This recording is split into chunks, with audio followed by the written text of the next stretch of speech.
Hey, Jerry, I'm Lou. Nice How to you meet doing, you. man?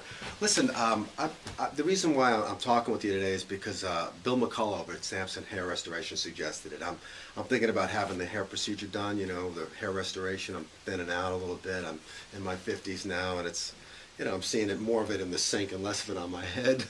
And I see if I can do something about that. But I'm nervous.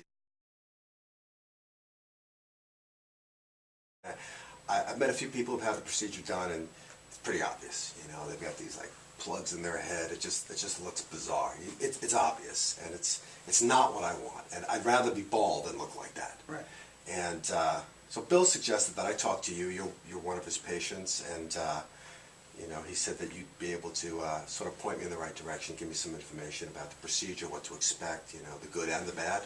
Right.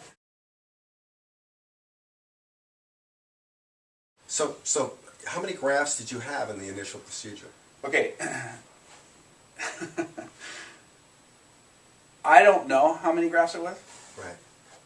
I'm going to guess, 1,700, 2,000, something like that. Okay. But from the research that I did, you have an area.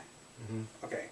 And in area, people get caught up in grafts through the research of other companies and stuff like that, where they're always saying, hey, we're going to give you 3,000 grafts. We're going to give you 2,000 grafts. And a per graft price. Yeah, and I'm thinking, well, how in the hell do I know that you Right. gave me 5,000 grafts when you're charging me, Yeah. a buck a graph or whatever it is, and you only gave me 2,800? How do I know that? Exactly. Okay, so getting away from the graph count, which the reason I don't want, and I never cared, and I'm not really sure, is because I don't want you to get caught up in a graph count either. Well, I'm a zone defense guy. I'm Okay, playing zone defense. but the and I point, want the point zones is though, covered. if you've got that zone covered, but Yeah. the density within there. Another thing that I've learned, because I've had 2 procedures, okay, is grafts only go in so tight, so fast.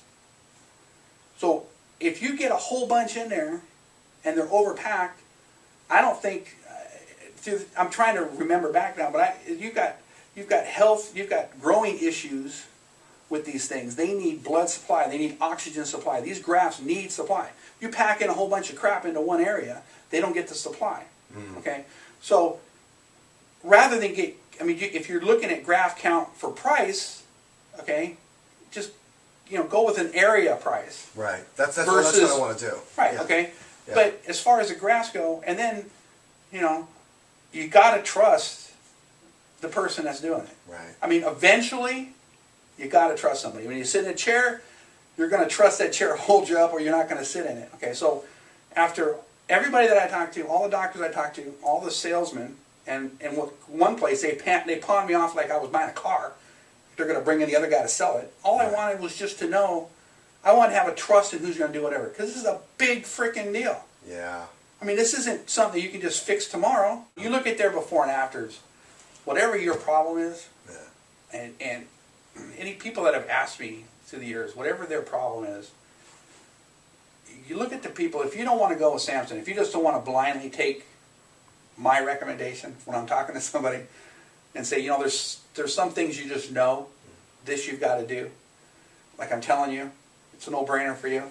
But if you can look at different companies at their before and after pictures, and really, they've got professional guys taking pictures of their hairline. Yeah. But really zoom that in, and really look at how perfect it is. I mean, my hair is very thin, and it's real sporadic. And the people in my family, their hairlines I don't have this perfect geometric lines where everything, and nobody in my family does.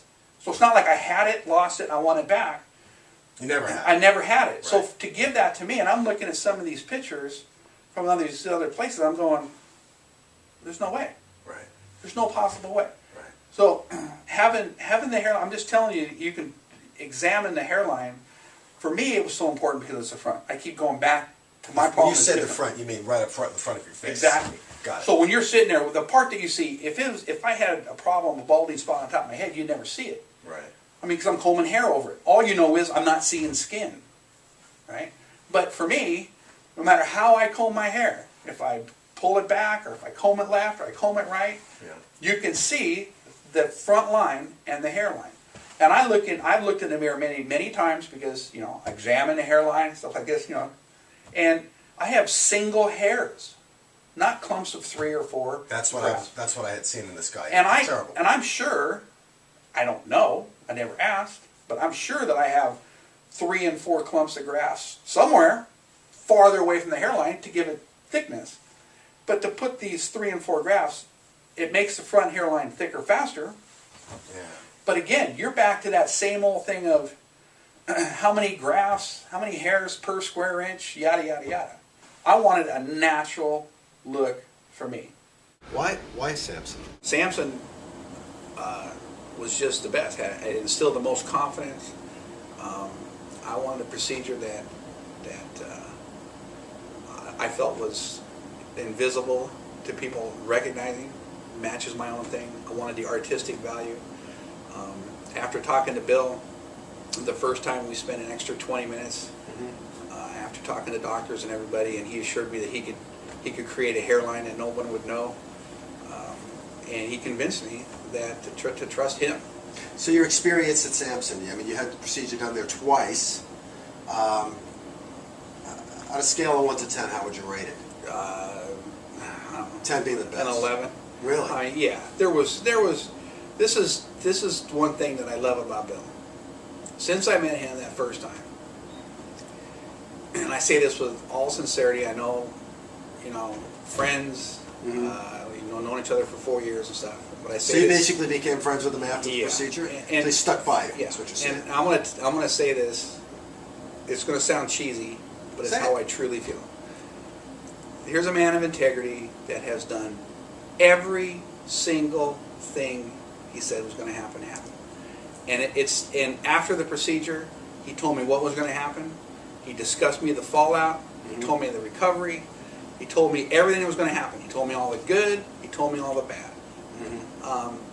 He's given me a hairline that my friends and family can't tell.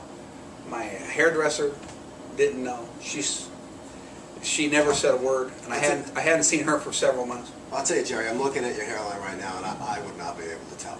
And I'm a pretty harsh critic of these kinds of things. Right. So. Well, when somebody, and that's why I had a second procedure. Every single thing that was supposed to happen happened. Right. So in other words, what you're saying is you have the confidence to go back and do it again. Absolutely. And that's why we're still friends, I think, to this day.